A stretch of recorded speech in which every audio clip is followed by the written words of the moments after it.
This episode of YXC Underground is sponsored by Ronvi Wealth Management Group of RBC Dominion Securities in North Battleford. If you're looking for someone to manage your money, you should meet Rob Ronvi. Are you ready? Oh yeah. Working fried chicken sandwich, beef tartare, sourdough. Picking up table 1, flank medium, gnocchi add fried chicken, pasta add mushrooms, pasta add fried chicken. I just don't want to work any other way. So I'd say if we're not working in a room full of positivity, I don't want to be around that. That's not fun. Dawson, can I get a refresh?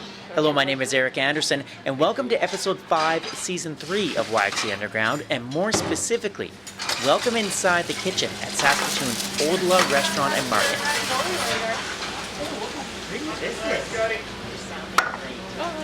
Can you hear how good looking it is? Odla's head chef is Scotty Dicks. Since March of last year, Scotty and his team have had to adjust, react, pivot, and change more times than he can count due to COVID-19. Running a restaurant is challenging at the best of times. How do you keep the doors open and the kitchen running in the midst of a global pandemic? We find out in this episode of YXC Underground.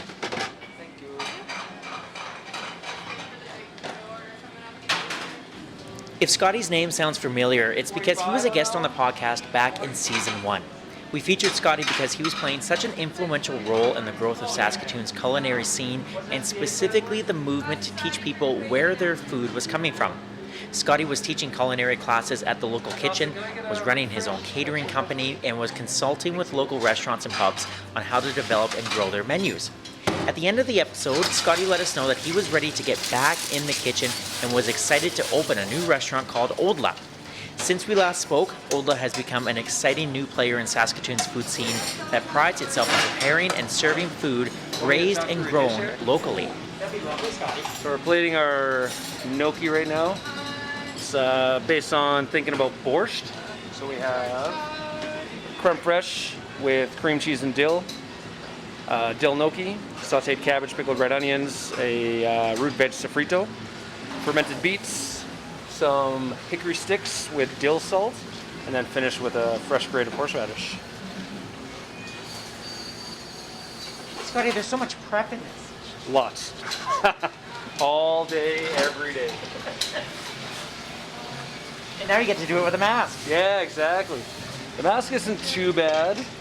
If it's busy and I gotta talk a lot, I find myself getting really hot underneath, just from my own breath. But I'm also not working down on the grill, and it gets really hot down there. But everybody here is real nice. No complainers. The restaurant was really hitting its stride, as you'll hear Scotty describe in our conversation, when the pandemic reached Saskatoon. Like all restaurants in the city, Odla quickly had to adapt to a new reality, one dominated by COVID-19. Yeah, time kind of slowed down then, right? Like every day kind of seemed like its own whole month of things. But yeah, so the Friday I think was the day that we realized that the weekend wouldn't be what we hoped it would be. This is Lacey Sellinger, Odla's co-owner and sommelier. And then by Monday, it was pretty much tumbleweeds and crickets around here. And I think that was the day that we got the big announcement. So we had already had a meeting with our other partner, who's our farmer, who raises all of our proteins here, and kind of said, well, either way, we're going to close. This is silly, and we don't want to be the reason people are not safe. So if that's the way it's going to go, then we'll shut down. So we spent our Tuesday, which we're usually closed anyways, we spent our Tuesday creating an online store. And then Wednesday we're back at it in a whole new way. Okay, so you say Tuesday I created an online store, but that wasn't on your to-do list, was it? It wasn't, but why not? Yeah. And if only that was the last thing we've had to create since this has all happened. I must admit that going into our conversation, I was expecting a lot more doom and gloom from Scotty in terms of how hard this last year has been and the uncertainty that lies ahead. Instead, what you are about to hear is a really fascinating discussion, I think, about the importance of strong leadership and framing challenges in the right way to get through tough times, which I think are lessons that can be applied to anyone here in Saskatoon. I met with Scotty before the supper rush last week and started by asking what was happening at Odla just before the pandemic began in Saskatoon. We really felt like we were just on the cusp of dialing it in. You know, it's like obviously in our first, well, I guess that would have been a year and a bit. You know, obviously our labor was high and our costs were a little bit high, and you know we were going through some staff changeover and redefining systems constantly. But around before the pandemic hit and the first shutdown happened, you know, Lacey and we'd had a meeting with either our co-owners or the accountant, and we were really starting to dial everything in, and we were getting, you know, really excited about the prospect of, you know, we're going to go into the summer, we're going to be organized, our costs will be in line, and then we can be, you know, a proper, profitable restaurant. And then, you know, as we were kind of having that conversation within a week or two, obviously a huge curveball comes our way. So yeah, I remember a lot of optimism. I remember feeling like we're going into this summer strong, and we were really, really pumped about it. And our team was great, and you know, we finally had a good gauge on a little bit better work-life balance for ourselves, and just knowing, you know, how do we maximize what we do when we're in the restaurants. And so yeah, for me, definitely a lot of optimism. Did you have any work-life balance for the first year? No. No, not really. No. No, not really. Lots of work, and you try to fit life in when you can. Yeah, obviously that first year is super tough because there's a lot to organize, and it's not just like making a decision and then decision is done. It's making the decision and then implementing that decision and then following up until it's basically in like the lifeblood of the restaurant. And so anytime you create a system, it takes time for that to go smoothly, I guess. Okay. Yeah. So then you're just about to hit the stride, and then Juno, and especially Juno weekend too, and it would have been so busy at the restaurant. What were your initial thoughts then when the pandemic hits? Like, what's going through your head? What the fuck? Was the number one for sure. And it's like, at first, not necessarily selfishly about the restaurant, but just in general, like, what is even going on? And then obviously you go into self-preservation after that. Okay, what are we going to do? And, you know, we made some quick decisions really fast on, okay, so let's, you know, we're going to have to lay off all of our staff and make sure that they're taken care of properly. So we're here to answer any questions on how they get their, it was CERB at the moment, so make sure everybody gets their CERB and make sure, you know, everybody's taken care of, and how far can we skinny down our labor and see what happens. And then, so we skinned it all the way down, and we changed our menus, and we did, you know, revamped the market, and Lacey built the market website and all that, and then we just kind of kept scaling it up, and then once we got, you know, a little bit more action, we were able to bring somebody else on, and, you know, we went, I don't even know how long, maybe 2 months without a dishwasher, and so then we were able to bring a dishwasher in for 1 or 2 days a week to help us close down, and just kind of worked up from there. Okay, so there's lots of things I want to pick apart from that answer, because let's start with the staff, because obviously, like, I'm assuming you had some hard decisions and some hard conversations you had to have. Like, how did you approach those, Scotty? Well, honestly, the first one, the conversations weren't that hard because it was government mandated. So, I mean, there's nothing we could do. So it wasn't necessarily hard. You know, not guilt, but we obviously felt really bad. You know, we care for our staff a lot, and you know, they all do great work for us, so it was a tough conversation to have, but it was not necessarily a hard conversation because everybody was doing it, you know, and the government had implemented systems for everybody to be able to get quick money, so they weren't kind of missing out on a week or two of pay. So yeah, the second one was harder because we had to pick and choose a little bit more, so that was a little bit tougher. But the first one, yeah, that wasn't really all that. Everybody was very understanding, and you know, actually maybe the hardest part was going through the second time when we had to kind of lay off some people, is everybody just took it so well, and everybody just said, I understand, no problem. And that was the hardest part because you know, you're having to lay off a few, or I guess maybe a dozen people, and they're all super cool with it because they get it. And you know, that was tough because, you know, you have really good people and you're not going to see them on a regular basis. You're not going to be in the trenches with them and doing what we love to do. Yeah.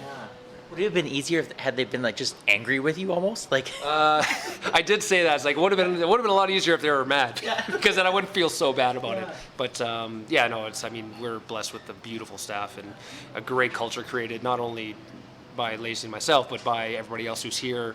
For anybody new coming in, everybody, you know, really, it's not even falls in line. They just believe in the ethos that we do, and it's great. Second thing I want to ask you, based on your answer, is the menu. So you go from, you know, you're having lots of people in the restaurant, and your menu is so dynamic, and then all of a sudden you can't have people here, and Lacey builds a website in one day, and like how did you go about then changing what you make in your kitchen? Well, we went down as skinny as we can, and we just went with crowd pleasers. That was the biggest thing because we didn't know what to expect. So we kept the burger and the chicken sandwich. We kind of leaned into more of a lunch vibe than a dinner vibe. And then, our thoughts were, well, the dinner would come from the market so that you can pick up your groceries in the market. And then people, because everybody's at home, everybody will be cooking more at home. So we leaned into more of the all-day lunch side and then just kind of went from there and just kind of, a lot of ideas passed through and we tried a lot of things and some things stick and some things don't. But for a while there, we were definitely just leaning onto that. When the sun's out, this is what people want. And if they want things for at home for dinner, then we have the market to supplement that. What were some of the ideas that that maybe didn't stick? That you thought, oh, this will work, and then it's like, nope, moving on to something else. Oh my God. Nothing crashed and burned. Okay. Nothing crashed and burned because we've had to reinvent so many times with different restrictions and reopening and closing. And so if anything kind of fell off what we were doing before, it wasn't that it wasn't necessarily working. It just wasn't what we needed at that time. So I don't feel like anything really crashed and burned. I don't think we really leaned into any bad ideas. Some things were harder on the kitchen than others, so we would kind of scale that back if it was really, killing us as far as prep wise goes. And because we were so small staff for a while, it was grinding pretty hard. Had you prepared food like in a kitchen, like in your career, that was geared more for like takeout as opposed to what you would have in a restaurant like here? Like had you done that before? Could you lean into that experience a bit, or was this totally new for you? Brand new. Yeah, never done that before. Never done that before. Was that scary? No, it wasn't really scary.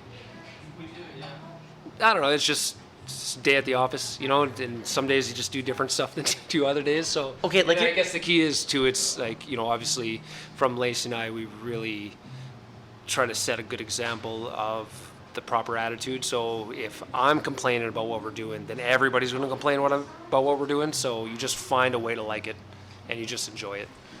See, and I find that so interesting because I know in my day job at Sherbrooke, I so admire all of our managers and our nurses, like our leaders in our community, because they do set such a good example. But there are really hard days, and I'm wondering, like, have you always kind of seen yourself, Scotty, as a leader here, and then how important was it to set that example? Well, definitely always seen myself as a leader, obviously being in, chef in the kitchen and on the pass, but I just don't want to work any other way. So I'd say if we're not working in a room full of positivity, I don't want to be around that. That's not fun. And we really want to, we feel that food made with love tastes a lot better. And so if there's, whatever positivity and love in the air, then everybody's working towards a common goal for the right reasons. So you're making something really nice because you want people to enjoy it, not because you don't want to get yelled at. And that's just not what we do here. So yeah. I'm wondering what you learn, or what you continue to learn about people in Saskatoon and their eating habits throughout the pandemic. Because, like you said, like you've had to change so much throughout. I think of the summertime when the patio was just rocking. But then, like you said too, you've got the market side of here so that people can come and get their pre-made food. And I've put your lasagna in our kitchen oven, and an hour later it's like I'm eating at Odla. But like, what have you learned about people's eating habits throughout all this? Well, it does seem in the last year that people are taking more of a local focus on where their food's coming from, and really trying to support their peers in the community, which obviously we appreciate a lot, and all of our contemporaries also feel that. So we definitely felt a lot of love from people trying to support us as much as possible. I always felt that the Saskatoon diner was highly underappreciated. I feel like when I first moved here, there wasn't quite the respect for the diners that they deserved. A lot more respect than they got. And maybe it's part because Saskatoon has such a large amount of chain restaurants and fast food restaurants per capita, but people here really support local restaurants, and they really support their peers and their friends. And if anything, it just kind of put more of a magnifying glass on it because people were just talking about it a lot more. And so, yeah, I feel like it was a little bit more of the same and just picked up a little bit more traction, and hopefully that stays in people's lives where they'll look for a local restaurant or a local market before they go to a big box store. Have you seen a lot of new faces, even if they're just popping in to grab food and go home or pop into the market? Have you seen new faces? Well, definitely from before shutdown, I don't recognize nearly as many people in the restaurant, but I also don't spend a ton of time out in the restaurant, so I wouldn't be the right one to answer that so much.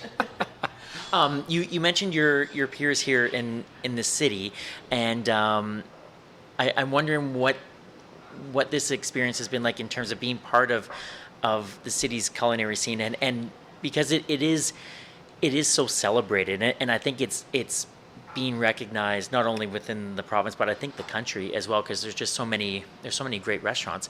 But what has it been like, being in the trenches with places like Hearth or Primal or Odd Couple?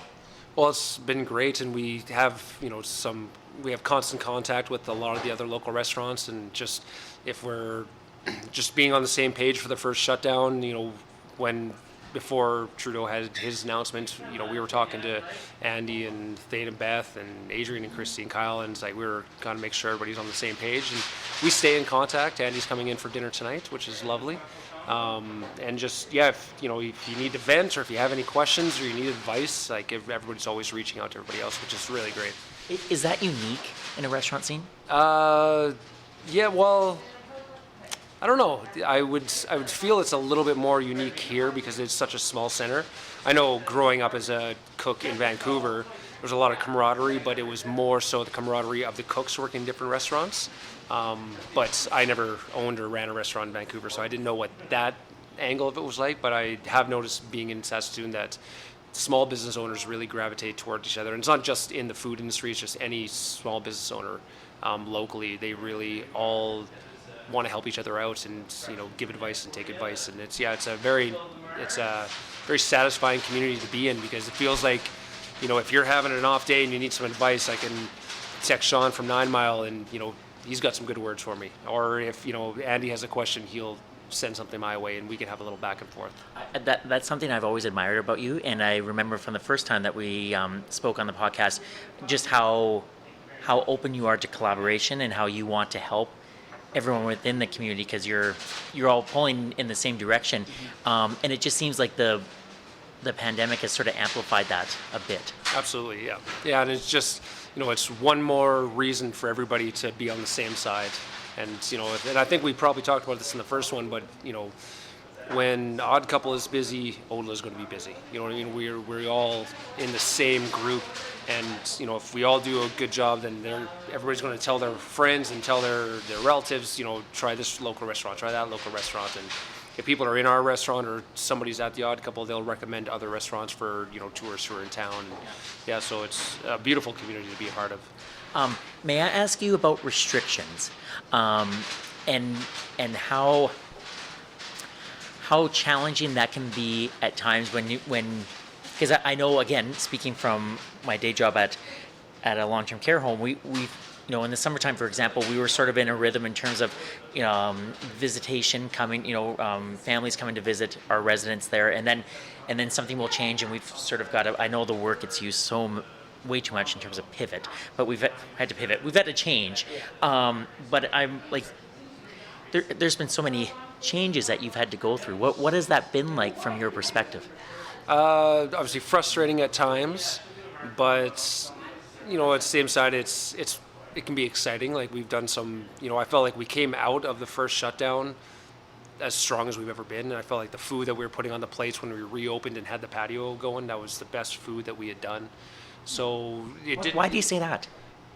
Well, I mean, it definitely was, but I don't know why it was necessarily. I don't know why. I just felt like we came out super strong. Maybe partly because we had skinny the team down, so it was a little bit easier to get a singular vision in line. And also we were just getting more used to the product and more used to our organization, our inventory, and getting more in because we have systems in place. We were able to experiment a little bit more and be a little bit more picky on what we were doing. And yeah, I felt like we came out super strong, and we've been kind of riding that as we go along. So at the time, if we have to pivot or change, it can be a little frustrating and annoying. It's like, oh my God, again. But you get a couple, and exhausting. But you get a couple days into it, and you don't even notice. It's just another day at the office, and we try to do the best that we can, and have some fun and do something interesting, and still make a profit and keep people happy. As a leader, I'm so interested in how you communicate. Sort of the changes that are happening in the restaurant, but then to keep those spirits up when there's changes and you get into that rhythm, and all of a sudden we've got to shift gears a bit. How do you go about communicating that, Scotty? When somebody starts, I just go up to them and I give them the quick rundown. It's like, okay, we're not doing this, we're doing this now. We're not doing this, we're doing this now. And we're going to start doing this tomorrow. And they say yes, and we do it. And that's about as far as it goes. And then obviously myself and Brian and Dustin kind of oversee it and just make sure everybody's on the same page. But nothing goes to the customer without it going in front of myself or Brian. So as long as Brian and I are on the same page, which we always are, it always works out. How excited are you to get back to normal, or is there? And I wanted to ask you about this too. Has the pandemic sort of changed how the restaurant business is going to be, and especially a restaurant like yours, where it's an experience coming here. It's not just I come in and I scarf down my food and I go home. It's a really wonderful experience coming here. How do you think it might change? I don't know yet. I guess that's one of those things we'll wait and see, and we'll just deal with it as it happens. I do feel like, I guess I don't really necessarily know what the normal is, but when restrictions are lifted and we can have a full restaurant again, if that's this summer, I feel like it'll be a busy summer and people will be ready for that. And yeah, as far as what we're putting on a plate, I don't think that's really affected too much about that. We really stick to our local ethos anyway, so we're not really changing that at all. I don't know. That's kind of a wait and see. I try not to get too far ahead because we got so much stuff to focus on in the next couple of days. It's let's get through the weekend, and then we'll reassess. And we just reassess every week and see what we're doing or what we're not doing. You mentioned off the top that first year the work-life balance was mostly work. Have you been able to find a bit of a balance throughout all this? Well, I'm working less hours now than I did a year ago, for sure. Okay. The balance is different because it changes a lot. You know what I mean? For a while there, we were closing the kitchen at 7 or 8, during the first shutdown. So obviously I was getting home a little bit earlier, but now I come in a little bit later than I used to, and finding a better balance. Still not quite there, but improving as much as I can. When you do have those hard days or stressful days, how do you cope with it? I just get the sense, Scotty, that things just wash off your back, but I don't know if that do you take some things home with you? Do you oh, that was a day, or how do you deal with tough days? Very rarely do I take it home, and if I do, it's get in the door, it's oh my God, that was a day, and then that's fine. That's all I need, and then that's good. That's it, and then on to the next one. It's like you were made for this, Scotty. Come on. What have you learned about yourself throughout all this? And I know that's a big question, but as someone who frequents your restaurant often, it's been really so interesting to see how you guys have all coped with and changed throughout these 9-10 months, and how you'll continue to do that. But I'm wondering if you've learned anything about yourself. I guess I'm happy with how we were able to pivot quickly and not complain about it too much. Obviously, there's a little bit of complaining, but we were just able to just focus on the task at hand and not get too caught up in what's upsetting us and just more worry about what we need to do. And that was, I guess, easier than expected. I was definitely happy with that. I guess, proud of that. You're listening to episode 5, season 3 of YXE Underground. My name is Eric Anderson, and our guest is head chef and co-owner of Odla Restaurant and Market, Scotty Dicks. Subscribe for free to YXE Underground on Apple Podcasts, Google Podcasts, or wherever you find your podcasts. You can also stream YXE Underground on Spotify or at yxeunderground.com, and that's where you can find every single episode of the podcast. Follow us on Facebook, Twitter, and Instagram, and that's where you can see some wonderful photos of Scotty and his team in action, taken by Saskatoon photographer Darby Sutherland. A big thanks to Rob Romby and his team at Romby Wealth Management Group of RBC Dominion Securities in North Battleford. Phew, that's a mouthful. For sponsoring this episode. If you know of someone who is making a difference here in Saskatoon but is flying under the radar, please let me know. There's a nomination form on the website, or you can email me directly at ericandersonyxe@gmail.com.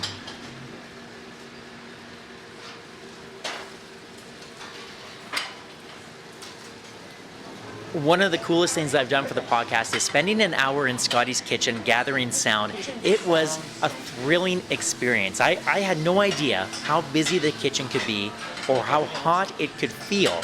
And it was so clear that Scotty is loving being back in the kitchen. I think one of the challenges for local restaurants throughout the pandemic has been trying to figure out what consumers are wanting. Is it takeout or food that they can prepare at home? How many people do they feel comfortable coming into their spaces to enjoy a meal? These are questions that Lacey Sellinger joined in to discuss with Scotty and I. And after you hear her thoughts, you are going to hear me ask some very nerdy kitchen questions to Scotty based on my time in his kitchen. And what I love are that his answers reflect his leadership style that you just heard in the first part of our conversation. I love it when things come together like this. Yeah, that was like, you asked a really good question about just about like how has the customer changed, and then you had a great answer, which was like people care about local maybe and care about supporting, which was probably better. But like even before you asked that, I was thinking that an interesting thing is how the customer themselves has changed so much, right? Like as they go through their pandemic experience, right? Like how in the beginning, you know, grocery stores were scary and overrun, and you know, so people wanted eggs and flour and yeast. You know, we sold more yeast than like I would have ever hoped to or expected to We were in my selling life. more yeast than we were using. Yeah. Yeah, because You we were know. the only, because we have our supplier where we can get yeast, and people just, the grocery stores were out of yeast.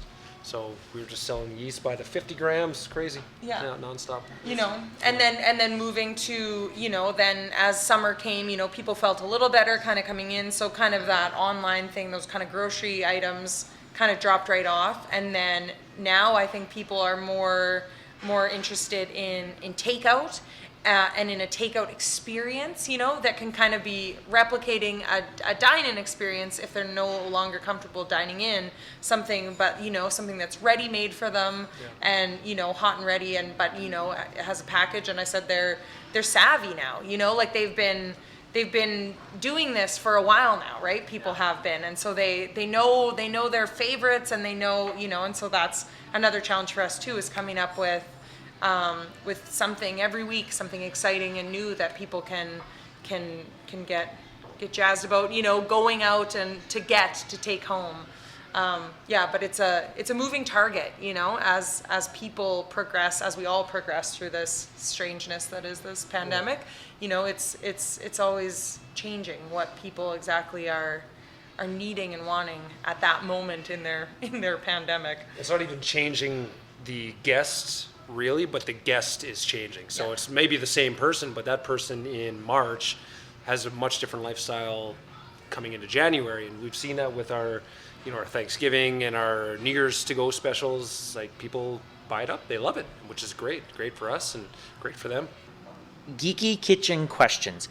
I was lucky enough to spend about an hour in your kitchen last Saturday, and it was absolutely fascinating and thrilling. And you drank a lot of vinegar. And I drank. Oh, I did drink a lot of different types of vinegar. And I called my mom when I got home, and I said I just had so much fun in Scotty's kitchen, and Lacey took care of me, and it was great. Can you explain to listeners, and mostly to me, what is the pass? So the pass is different in, you know, slightly different in every restaurant, but it's basically, that's where all the food gets plated, or a majority of the food gets plated, and that's where for us specifically, the pass is where myself or Brian is. So we call the bills, we organize all the chits, we organize all the tables, we call and pick up all the food to the cooks online, and then all the food comes to us in pans or containers, and we put it all on plates for the finishing touches, last double check, portion control, tasting, things like that, and then we expedite through to the front house. Okay. Again, lots to pick apart there. What a couple of things I noticed. One, like you're yelling out the orders to your chefs, but it's loud in your kitchen. Like there's lots happening. What if one of your colleagues doesn't hear it right, and instead of hearing chicken sandwich, hears something else? Like what does that happen sometimes? Like how do you ensure that doesn't happen? It definitely does happen, and people forget things because there is a lot of chatter going on and a lot of different things. But we double check a lot. Okay. So anything that, as far as, say, a bill comes in and it's got 6 items on it, maybe only 1 or 2 of those items is going to take longer than 5 minutes. So those are double checks. So say, like, for example, blackened chicken's on the menu right now. So that's one we want because it takes about 15 minutes for a piece of blackened chicken. So as soon as it comes in, we get started on that, and then we rest it and finish it off when they pick up for their entrees. So it's just a double check. So as I'm doing the pass, I'll call out a new blackened chicken to 5 on pans. And then, a couple minutes later, it's always like, friendly reminder, blackened chicken. And so it's just always reminder, and then they do have a bill in front of them also. But if they're really buried and super busy, they don't really look at the bill so much. So it's up to myself or Brian to just always have eyes on everything and just double checking what everybody's doing and making sure they're on the right track. And we call them friendly reminders. And so, because it is easy, if you're picking up 3 gnocchis, 4 chicken sandwiches, 2 cheeseburgers, and a steak, you don't really have time to start a blackened chicken. So you'll do it, okay, once I'm done this, I'll do that. So we just, nice gentle reminders, just make sure the flow is still there and everything is going when it needs to be going. And then when we do pickups, we'll call out the pickup and they have the bill and they get it started. And then we'll do a recall 2 or 3 minutes later just to make sure everybody's on the same page. And a lot of it too, it's like, because you don't want to have too much unnecessary talking going on back there. So I can just look at what anybody's doing and see if they're on the right track. So I can just look down at the grill. It's like, oh yeah, they're good. I can look down in garde manger, see what plates they have down. Okay, they got a fritter and beet carpaccio going. I can see, they're finishing it. So I don't need to call down to say, hey, are you doing a fritter? I can see that you're doing a fritter. So it's a lot of it too is just keeping eyes on everything as much as possible. Another thing I noticed too was you talked about portion control, and so there was one of your chefs brought you. I think it was a pork ragu. I think it was, and no. It was. I think it was a gnocchi. It was some sort of pasta, and you didn't just like, if I would have been you, I just would have dumped the whole pan on the plate, but you didn't. You took, like, I would say maybe 2/3 or 3/4 of it, but you left a little bit in the pan. So you're always making sure that it's the right amount, hey? Yeah, and sometimes that gets really funny, like, say, especially for a gnocchi, because all it takes is, if you put 4 extra pieces of gnocchi in and you put an extra 3% of cabbage, an extra 2% of sofrito, all of a sudden your dish is, 8% too big. So it'll come to the pass and I'll put it on a plate, and if there's literally 3 pieces of gnocchi and a couple pieces of cabbage, that'll make it look too full or make it look a little sloppy, then I just don't put it on. So it's kind of funny because, like, well, you can just put it on there, but yeah. No, we want to keep it as consistent as possible, and we really want people to be full when they eat here. Like, we don't want to leave them wanting more food, but at the same time, we do want it to look really nice. And it's like, you eat with your eyes first, and if it's too heaping, it just looks like too much of a plate of, I don't know, like a buffet line plate. So there's a sweet balance, as much food as we can fit on the plate with making it look clean. And then usually I have a little to-go box on the pass, and if there's 3 pieces of gnocchi left over, or 2 tablespoons of grits, I put it in my to-go box, and that's what I eat when I go home. So it's a little scrapple box. It's the pass scrapple box, and because I'm not going to throw it in the garbage because it's still perfectly good, and yeah, so that's where that ends up. Thank you for explaining those things. I didn't know about the to-go box. That's really cute, Scotty. But so there is, and what dawned on me too is that there is a lot of pressure on you because it's you're doing so much, and then I noticed too, like, you're adding all the garments and making it look nice, and talk about lots of preparation too, but I know not every kitchen does it that way. So why do you prefer this way, Scotty, where you're kind of like the final say, the final check and balance? Well, there's a few reasons. One is for consistency, and I don't want a plate of food coming over that I haven't really tried anything on. So obviously we want to try as much of the food that's coming over, and even if it's just one little bite of gnocchi, or just to double check the seasoning. Is it acidic enough? Is it salty enough? Or is it over salted?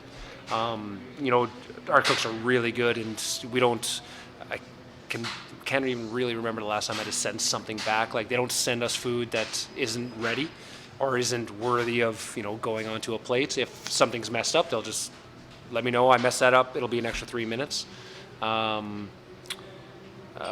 what was the question again? No, why do you do it this way? Yeah.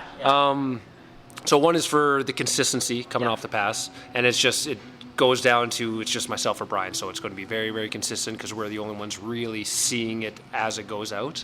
Another one too is I really wanted the pass station or my station to be as hard as everybody else's stations. So I didn't want to be guy at the pass barking at everybody to get all the food done while I'm just standing there organizing bills. So I wanted to be, if they're in the shit, I want to be in the shit with them.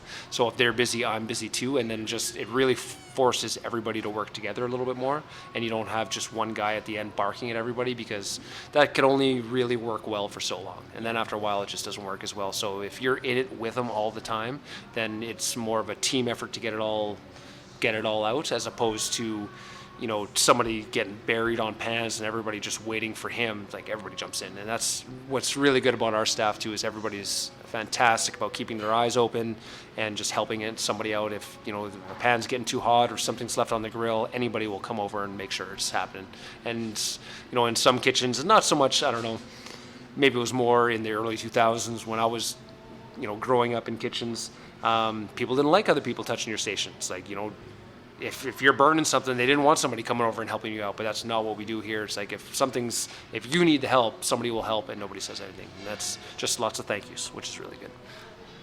Another thing I noticed about your kitchen, it's hot. It gets really warm in there, Scotty. And so how do you especially on a busy summer night in there, like how do you survive that? The summer nights are tough. Like, that's, you get that July, August where it's 30 degrees for a few days. It is crazy hot in there. Especially, we have that big window, and a lot of sun comes in. So it's like at that 5:30, 6 o'clock when it's really busy. It's pretty impressive. But just drink your water. Everybody drinks their waters, and somebody's always getting water for somebody, and making sure everybody's got a glass of ice water. And if anybody needs an air break, just get outside to get some fresh air, then it's never a no. If you need to take 5, you go take 5, and you regroup yourself, and you just power through, I guess. And a lot of it too, it's if I'm complaining about the heat, everybody will complain. If I'm not complaining, just people don't complain as much. So, and try to not be too negative about it. So even if it is hot, it's not a complaint about it's hot. It's just talking about it. It's just little things like that, just to help the overall vibe. And then everybody's in it together. So it's not like just the one person's hot. We're all hot. Let's just have a good time, have a drink at the end, and yeah. And last question for you, because I know you're busy and you got to get back to your kitchen. It was so fun to watch you in your element, and like you were when I was there, I thought you were very busy, and your team was busy, but you could tell like you were having so much fun. And I remember when we spoke a couple years ago, you were so excited to get back into this game and get back and to have your own kitchen. How much fun is this that you're back in your own kitchen? Oh, it's a blast. Like, doing the pass is the best. That's the funnest thing in the world. It's so much fun, especially when everything goes well, and most services go very well here. We haven't had a bad service in a long, long time. It's just, I don't know, so it's a blast. Brian and I were talking about it after we came off of our Christmas break, because we were closed for about a week at Christmas. And deep joy for being in the kitchen on that first day back. I guess it would have been the Wednesday, and bills are coming in, and you just got a bunch of people that are just doing the job that needs to get done, and there's not like a ton of questions, and nobody's flagging you down as you walk through. Everybody just knows what they need to do, and they know how they need to do it. And yeah, it's very very satisfying, very rewarding, but it's also a lot of fun. And it's nice to get the adrenaline. We had on Monday training a new girl on garde manger, so on our cold apps, and she's never cooked online before. She was a dishwasher for the last 6 to 8 months, and so we did service together. It was pretty slow on Monday, so it was just me and her, and then Lacey was helping out on the pass. And near the end of it, she's like, "Oh, that was really stressful." And it's like, well, you take that stress and you turn it into adrenaline. It's just a great time. So it's like, don't think of it as stressful. Again, it's like, don't take it as negative, take it as a positive, and just have some fun. And everybody, we got music going back there, and we try to keep the pace and keep it nice and fast and prompt, and yeah, just have a good time. It's always so much fun chatting with you. I learn lots from you whenever I speak with you, and it was I feel very gracious to you that you allowed me into your space for like an hour, because it was so much fun to watch you do your thing, and your team too. So best of luck in the rest of 2021, and I'm excited to see where things go. So thanks, Scotty. Thank you very much. This has been episode 5 of season 3 of YXC Underground. My name is Eric Anderson. I host, produce, and edit this local independent podcast. If you like what you just heard, feel free to give the podcast a review and a 5-star rating on your favorite podcast app. Subscribe for free to YXC Underground on Apple Podcasts, Google Podcasts, or wherever you find your podcasts. And you can also stream YXC Underground on Spotify or at yxcunderground.com, and that's where you can find every episode of the podcast.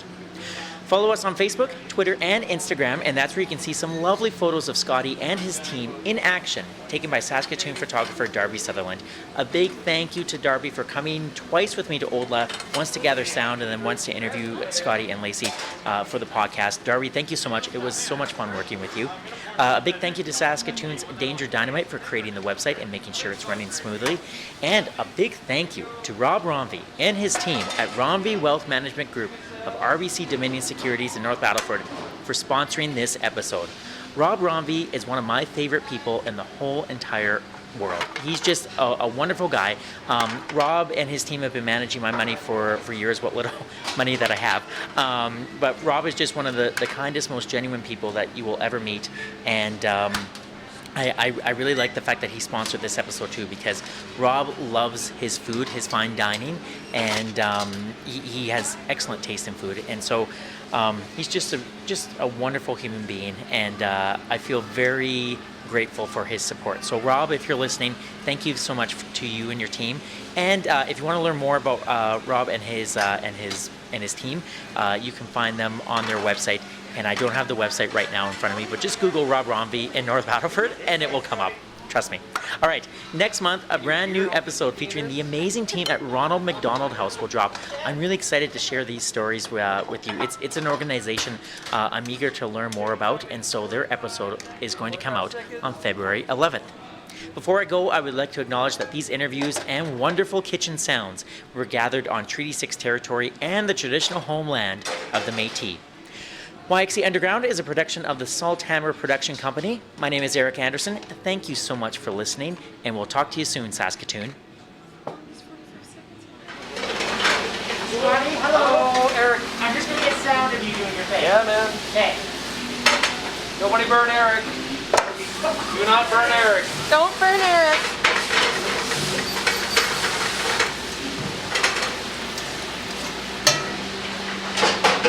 I know, I was like, this is the worst. Just stairs.